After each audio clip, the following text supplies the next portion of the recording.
formas, con diferentes obras, con diferentes acciones, pero al final todo se concentra en adorar a aquel Dios que los creó, el único Dios verdadero, y servirle. Y servir a Dios muchas veces implica muchas de las obras que vamos a estar mencionando en el día de hoy. Pero los ángeles fueron creados particularmente para adorar al Dios que lo creó y para obedecerle. Pero cuando nosotros miramos nuestra vida, ¿qué pide Dios de nosotros también? Que adoremos al Dios que nos creó y que le obedezcamos en todo lo que pide. Ahora, vamos a sacar 12 puntos o 12 obras que hacen los ángeles, 12 cosas que hacen los ángeles. Para aquellos que toman nota, hoy seguramente ocupará un poco más de un cuaderno. Así, de un cuaderno no, de un folio, perdón, de un folio. Un cuaderno y vamos a estar muchos días. Vamos a empezar por la primera. Y como hemos leído en la frase inicial, los ángeles obedecen a Dios en todo. Obedecen a Dios en todo. El Salmo 103, el verso 19 y 20 dice lo siguiente: el Señor ha establecido su trono en los cielos y su reino domina sobre todo. Bendecid al Señor vosotros sus ángeles, poderosos en fortaleza, que ejecutáis su mandato obedeciendo la voz de su palabra. En este salmo, la manera como el salmista se expresa de los ángeles es como un grupo, como seres que son poderosos, pero que además ejecutan los mandatos del Señor y obedecen la voz de su palabra. Los ángeles tienen como función principal obedecer la voz de Dios. Hacer todo lo que Dios diga, obedecer todo lo que Dios mande. Y sí, sabemos que hubo un momento en la historia donde un grupo particular de ángeles se rebeló contra el Señor, y de eso tratará nuestra tercera clase cuando hablemos de los demonios. ¿Recuerdan cuando hablábamos de la definición general que dimos el último día sobre los ángeles, que hicimos un resumen final? Algunos hermanos me escribieron, varios, realmente fueron 5 hermanos que se quedaron intrigados con la expresión de sujetos a cambio. Y no hablábamos de cambio de su naturaleza, de cambio de su forma, cambio de su aspecto. Cuando decíamos que eran sujetos a cambio, lo hacíamos pensando en esa rebelión que hubo con el tema de los ángeles que se rebelaron contra Dios. Habían sido creados para adorar a Dios, habían sido creados para obedecer a Dios, pero estuvieron sujetos a cambio en el sentido de que esa fue la función para la cual fueron creados, pero en un momento de la historia unos se rebelaron contra eso. Pero la función principal de los ángeles, y algo que vemos en la Escritura, es obedecer a Dios. Dios, todo lo que ha creado es para su gloria. Y no hay manera de darle mejor la gloria a Dios que haciendo su voluntad, que haciendo lo que Dios manda. Dios quiere que nosotros también hagamos su voluntad. Dios quiere que nosotros también obedezcamos la voz de su palabra. Dios también quiere y pide que nosotros obedezcamos sus mandatos. El mundo obedece a Dios, la creación obedece a Dios, el cosmos obedece a Dios, el universo obedece a Dios, los ángeles obedecen a Dios, los demonios obedecen a Dios. Hay una expresión curiosa en la Biblia cuando habla de gente que dice yo creo, y hay una expresión interesante que es esta: ¿crees? Está bien, los demonios también. Esa expresión es chocante, porque no es la respuesta que te esperabas, pero es una respuesta fuerte. Imagínate que tú crees en Dios, sí, y alguien te contesta, los demonios también. Pero él añade algo: y tiemblan. La expresión "y tiemblan" la podemos ver manifestada en esa escena en la que Jesús aparece y los demonios de golpe entran como en frenesí y empiezan a decir: ¿por qué vienes a atormentarnos antes de tiempo? Lo podemos ver en el endemoniado gadareno y los demonios diciendo, por favor, envíanos aunque sea esa piara de cerdos.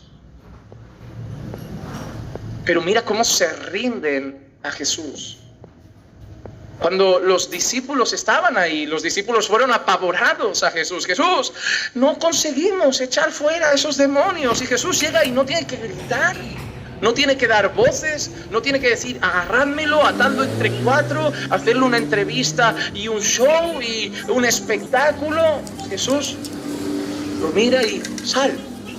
No hay mucho que hablar. Es Dios. Y los demonios saben quién es. ¿Por qué le preguntan? ¿Por qué vienes antes de tiempo? Porque ellos sabían que cuando el rey llegara, la historia iba a cambiar mucho. Su gobierno o lo que ellos hacían sobre las personas estaba sujeto al rey. Si el rey llegaba y decía, fuera de esa persona, se iban.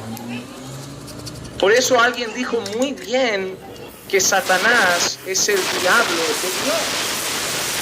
En el sentido de que no puede hacer nada que Dios no le permita. Alguien describió en una ocasión a Satanás como un perro rabioso, deseoso de morder a todo el mundo y a veces da ciertos bocados, pero es un perro que su dueño tiene la cadena. No va suelto, no se ha escapado de casa, está encadenado y a que quiera morder a alguien en la yugular, si el dueño de ese perro hace así, el perro solo gruñe fuerte, se babosea con rabia, pero no alcanza porque el dueño tiene la correa. Por eso él anda como león rugiente buscando a quien devorar, pero no puede hacer nada porque el dueño tiene la correa. Dios es soberano. Él no puede hacer nada que Dios no le permita. Él hubiera devorado la vida de Job. Él hubiera terminado con Job directamente. ¿Para qué pasar por la familia, las casas, el dinero, la salud? Lo mato directamente. Pero solo podía llegar hasta donde Dios le daba permiso. Dios es el rey. No hay otro. Los ángeles fueron creados para obedecer a su creador. En segundo lugar, los ángeles son testigos y vigilantes del obrar de Dios. Los ángeles son espectadores de Dios obrando. Los ángeles miran y contemplan cada cosa que hace Dios. Incluso pensemos algo, nosotros solo vemos un mundo físico, no contemplamos con nuestros ojos un mundo espiritual, pero los ángeles lo ven todo. Los ángeles son testigos de todo lo que sucede, no solo en este mundo físico, sino en un ámbito espiritual. Cosas que nosotros ni vemos que están pasando, ellos son testigos de todo lo que Dios hace y de todo lo que Dios está haciendo. Ellos contemplan, vigilan, ven el obrar de Dios. En Daniel capítulo 4 y el versículo 13 dice, en las visiones de mi mente que vi estando en mi cama, he aquí un vigilante, un santo, descendió del cielo.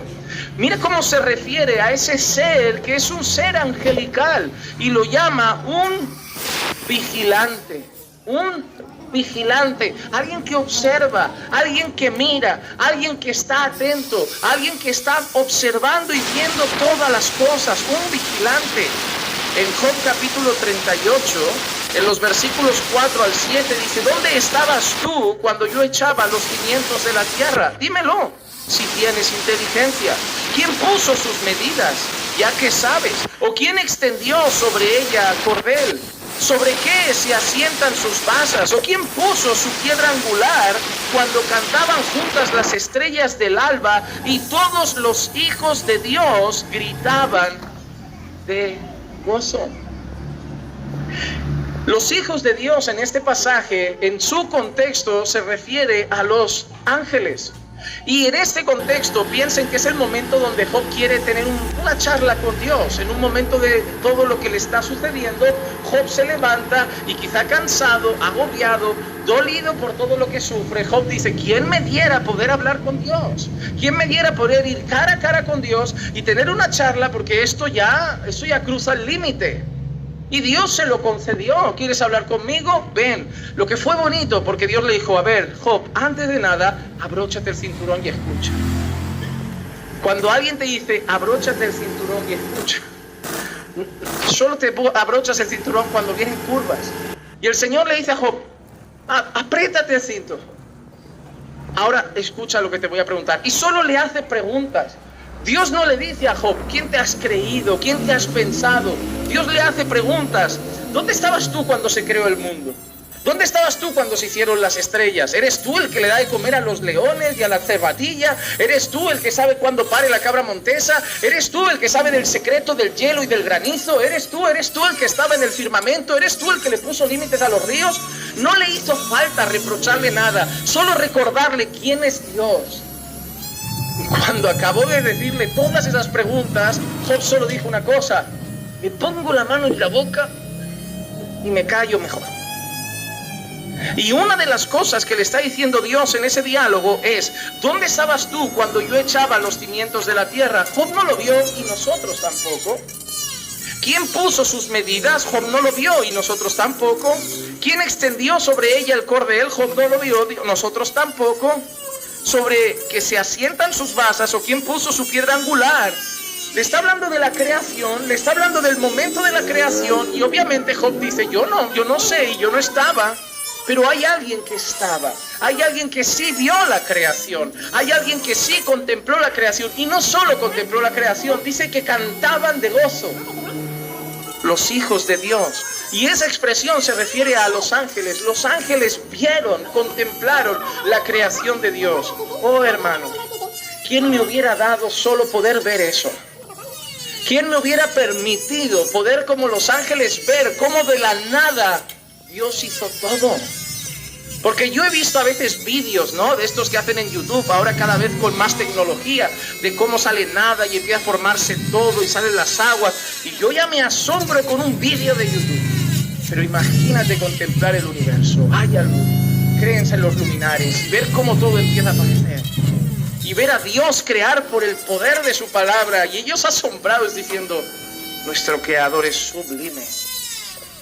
Así era la creación, que ellos gritaban de gozo, gritaban de gozo. En primera de Pedro 1:12 dice, a ellos les fue revelado que no se servían a sí mismos, sino a vosotros, en estas cosas que ahora os han sido anunciadas mediante los que os predicaron el Evangelio por el Espíritu Santo, enviado del cielo, cosas a las cuales los ángeles anhelan mirar. Pedro está hablando aquí de los profetas del Antiguo Pacto. Los profetas en el Antiguo Testamento anunciaron muchas cosas que ellos no vivieron. Anunciaron muchos mensajes que ellos no contemplaron. ¿Tú te imaginas a Isaías narrando sobre el Mesías? Desechado, quebrantado, abandonado, como un cordero yendo al matadero. Pero él no vio al Mesías. Él lo anunció. O a Jeremías anunciando el nuevo pacto, o a Ezequiel anunciando el nuevo pacto, o a Joel anunciando la venida del Espíritu Santo. Y nosotros disfrutando de todas esas profecías cumplidas en Cristo. Nosotros disfrutando de todo eso.